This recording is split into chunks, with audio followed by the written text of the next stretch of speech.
લાલાભાઈ, આમાં આપણે એમસીએક્સમાં રેનકો chart work કરે છે કે? હા, કરે છે. મેં આજે જ ટ્રેડ લીધો હતો. 1:4 નો મારો ટાર્ગેટ હતો. મારી પાસે આ સ્ટાર પોઈન્ટનો રેફરન્સ પોઈન્ટ આવ્યો હતો, એટલે મેં એના ઉપરથી લેવલ કાઢ્યું હતું. મારી પાસે 15:43 લેવલ આવી ગયું હતું 4:30, એટલે મેં એના ઉપરથી લેવલ કાઢ્યું હતું.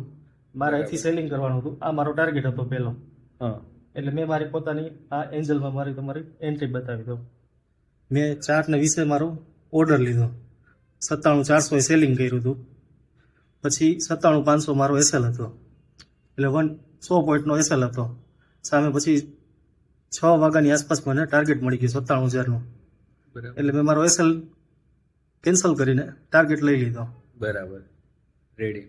એ આપણે રેન્કો કેટલા ચાર્ટમાં દિવસ ચાલુ કર્યું શીખવાનું? આપણે રેન્કો ચાર્ટમાં દેખાડી જ છે. આ લેવલ આપણે આવી જાય છે 97,000નું, બરાબર. જે ટાર્ગેટ છે આપણો. તો તમારે શીખવાનું ચાલુ ક્યારે કર્યું? મારે શીખવાનું 15 દિવસ જેવું થયું છે. બરાબર, ઓકે.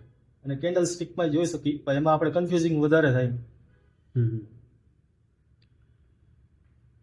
એમાં આ રીતનો ઝિગઝેગ ચાર્ટ હોય, પણ એના કરતાં આપણે રેન્કોમાં કરીએ તો આપણે પ્રોપર એન્ટ્રી અને ટાર્ગેટ મળે છે. બરાબર.